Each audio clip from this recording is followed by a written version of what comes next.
Pemirsa, indeks Nasdaq dan S&P 500 di New York kembali stabil. Sehari setelah sell-off saham teknologi dipicu kekhawatiran soal program kecerdasan buatan atau AI. Perusahaan Tiongkok DeepSeek. Model AI ini dibuat dengan modal jauh lebih kecil dibandingkan pelaku-pelaku utama sektor teknologi AS. Kita simak laporan Nova Purwadi dari VOA. Lama menjadi favorit pelaku pasar di Wall Street, saham produsen chip Nvidia merosot 17% dalam satu hari pada Senin 27 Januari waktu setempat di tengah kekhawatiran mengenai program kecerdasan buatan atau AI buatan produsen Tiongkok DeepSeek. Valuasi pasar Nvidia anjlok hampir 600 miliar dolar atau 9 ribuan triliun rupiah. Penurunan terbesar dalam satu hari dalam sejarah Wall Street.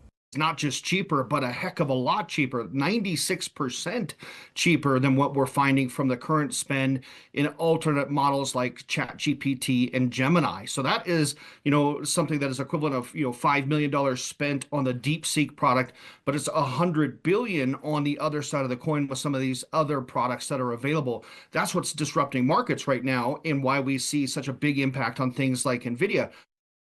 Nvidia adalah pelaku dominan perangkat lunak dan keras AI, sementara raksasa-raksasa teknologi lain juga berinvestasi miliaran dolar untuk mengembangkan AI masing-masing.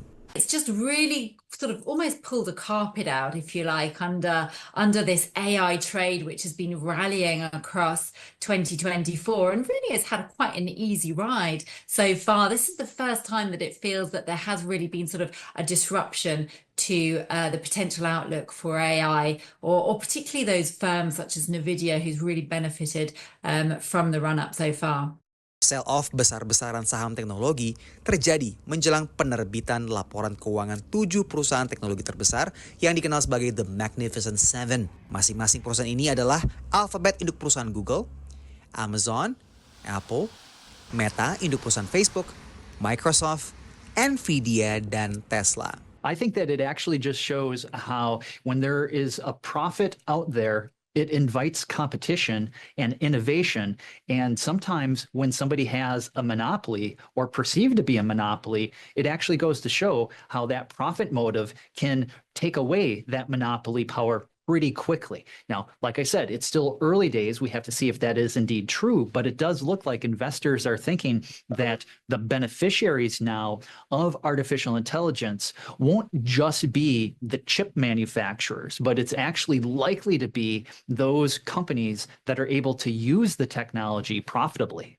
Nvidia sendiri baru akan menerbitkan laporan keuangannya pada akhir Februari. Demam AI sepanjang tahun 2024 terus meningkatkan bursa saham di New York, terutama indeks Nasdaq yang memang berat di sektor teknologi.